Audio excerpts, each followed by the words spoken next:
Hello दोस्तों, कैसे हो आप? Welcome back to job university में प्रकाश।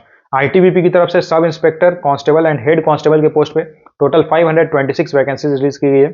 चलिए इस वीडियो में हम बात करेंगे यहाँ अप्लाई करने की एलिजिबिलिटी क्राइटेरिया क्या रहने वाली है, एज लिमिट क्या रहेगी, सिलेक्शन का प्रोसेस कैसा रहता है, एग्जामिनेशन पैटर्न कैसा रहता है। साथ ही साथ बात करेंगे यहाँ ज्वाइन करने के बाद आपको क्या सैलरी मिलती है एंड आपका काम क्या रहता है, वर्क कैसा रहता है, जॉब प्रोफाइल क्या रहती है, उसके बारे में बात करेंगे। तो चलिए वीडियो को शुरू करते हैं। सबसे पहले यहाँ पे जो वैकेंसी रिलीज की गई है टोटल 526 है, जिसमें मेल एंड फीमेल दोनों ही अप्लाई करने के लिए एलिजिबल है।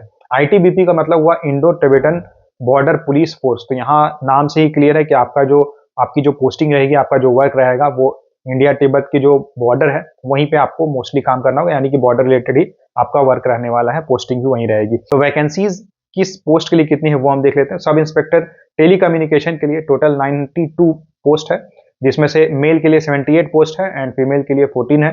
उसके बाद हेड कांस्टेबल टेलीकम्युनिकेशन की बात करें तो मेल के लिए 325 पोस्ट है, फीमेल के लिए 58 पोस्ट है, तो टोटल 383 पोस्ट है। उसके बाद कांस्टेबल टेलीकम्युनिकेशन मेल की बात करें तो 44 वैकेंसी है, फीमेल के लिए 7 वैकेंसी है, टोटल 51 वैकेंसी है। तो ये टेलीकम्युनिकेशन है। तो यहाँ पे जो आपका वर्क रहेगा मोस्टली सिग्नल स्टाफ का जो वर्क रहता है उसी से रिलेटेड रहता है, उसके बारे में आगे बात करेंगे।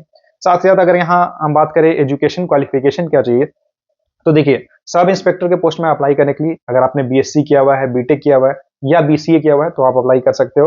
हेड कांस्टेबल के पोस्ट की बात करें तो यहाँ अगर आपने 12th किया हुआ है with physics, chemistry and mathematics, अगर ये तीनों सब्जेक्ट आपने पढ़ा हुआ है 12th में तो आप अप्लाई कर सकते हो। या फिर आपने आईटीआई किया है या डिप्लोमा किया हुआ है इंजीनियरिंग में तो भी आप अप्लाई करने के लिए एलिजिबल रहोगे। और कांस्टेबल की पोस्ट की बात करें तो अगर आपने 10th पास किया हुआ है तो आप अप्लाई कर सकते हो। एज लिमिट की बात करें तो सब इंस्पेक्टर के पोस्ट के लिए अप्लाई करने की एज 20 टू 25 ईयर्स है, हेड कांस्टेबल के लिए 18 टू 25 ईयर्स है एंड कांस्टेबल के पोस्ट के लिए 18 टू 23 ईयर्स है। और एससी एसटी कैंडिडेट्स को 5 ईयर्स का रिलैक्सेशन मिल जाएगा, ओबीसी कैंडिडेट्स को 3 ईयर्स का रिलैक्सेशन मिल जाएगा एंड एक सर्विसमैन को भी 3 ईयर्स का रिलैक्सेशन मिल जाएगा। देखिए अभी इसकी शॉर्ट नोटिफिकेशन रिलीज की गई है, बहुत जल्द इसकी डिटेल नोटिफिकेशन भी आउट की जाएगी।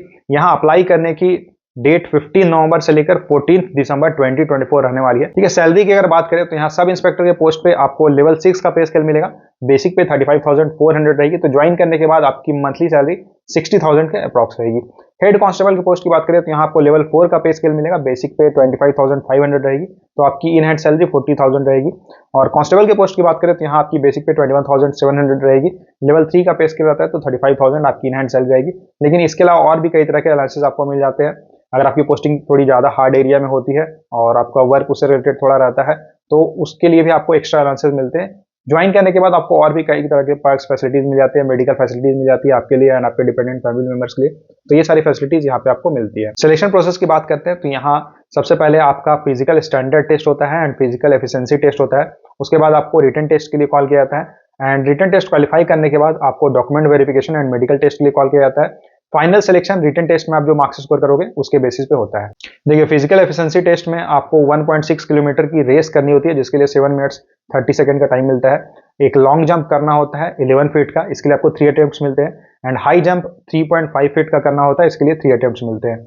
और जो फिजिकल स्टैंडर्ड टेस्ट होता है उसमें आपकी हाइट चेस्ट चेक की जाती है, साथ ही साथ आपकी हाइट के अकॉर्डिंग वेट रेशियो भी चेक की जाती है। ठीक है, तो जनरल कैंडिडेट्स की अगर बात करें तो हाइट 170 सेंटीमीटर रहनी चाहिए, चेस्ट 80 टू 85 सेंटीमीटर की रिक्वायर्ड रहती है। बाकी अगर आप नॉर्थ ईस्ट स्टेट से बिलोंग करते हो, गढ़वाली या किसी और कम्युनिटी से बिलोंग करते हो, एसटी कम्युनिटी से बिलोंग करते हो, तो आपके लिए अलग अलग हाइट एंड चेस्ट की क्राइटेरिया है। रिटन टेस्ट की बात करें तो यहाँ पे टोटल 2 आवर्स का आपका एग्जाम होता है, टोटल 100 क्वेश्चन पूछे जाते हैं, 100 क्वेश्चन पूछे जाते हैं एंड टोटल 100 मार्क्स का आपका टेस्ट होता है। जनरल नॉलेज से 10 क्वेश्चन पूछेंगे, मैक्सिमम मार्क्स 10 रहेगा। मैथमेटिक्स से 10 क्वेश्चंस पूछेंगे, हिंदी से 10 क्वेश्चंस रहेंगे, इंग्लिश से 10 क्वेश्चंस रहेंगे और ट्रेड रिलेटेड से, यानी कि जैसे कि टेली कम्युनिकेशन से रिलेटेड आपकी जो जॉब रहने वाली है तो आपकी ट्रेड से रिलेटेड टोटल 60 क्वेश्चन पूछेंगे, यानी कि ओवरऑल टोटल 100 क्वेश्चंस पूछे जाएंगे और यहाँ पे 2 आवर्स का आपका एग्जाम रहेगा। जॉब की बात करें, यहाँ आपको ज्वाइन करने के बाद क्या काम करना होता है, देखिए सीनियर जो सब इंस्पेक्टर की पोस्ट है ये सीनियर लेवल की पोस्ट है, तो यहाँ आप एज इंचार्ज काम करते हो एंड हेड कांस्टेबल एंड जो कांस्टेबल की पोस्ट रहती है यहाँ पे आपको फील्ड वर्क करना होता है। तो अलग अलग डिपार्टमेंट्स होते हैं, जैसे जब आप देखोगे किसी भी पैरामिलिट्री फोर्स में आप देखोगे तो बहुत सारे अलग अलग डिपार्टमेंट्स होते हैं। एक जनरल ड्यूटी होती है जिसमें ज्वाइन करने के बाद आपको मोस्टली जनरल ड्यूटी का वर्क करना होता है, यानी कि पेट्रोलिंग हुआ, सिक्योरिटी प्रोवाइड करना, तो ये सारी चीज़ें आपको करनी होती है। अगर आप मिनिस्टेरियल पोस्ट में जाते हो तो वहाँ आपको क्लेरिकल ड्यूटी करनी होती है। अगर आप हॉस्पिटल स्टाफ के पोस्ट में जाते हो तो पैरामेडिकल का जो वर्क रहता है वो आपको करना होता है, मेडिकल रिलेटेड वर्क आपको करना होता है।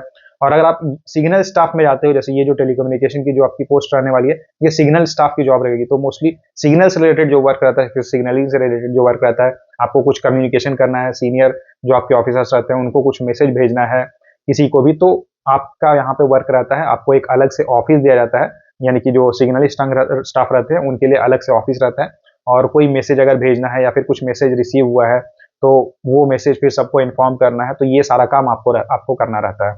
तो कोई भी मैसेज अगर दूसरे यूनिट को भेजना है तो जो सिग्नलिंग स्टाफ रहते हैं उनका काम रहता है, हेड कांस्टेबल एंड कांस्टेबल जो रहेंगे उनका काम रहता है ये ट्रांसमिशन वगैरह करना।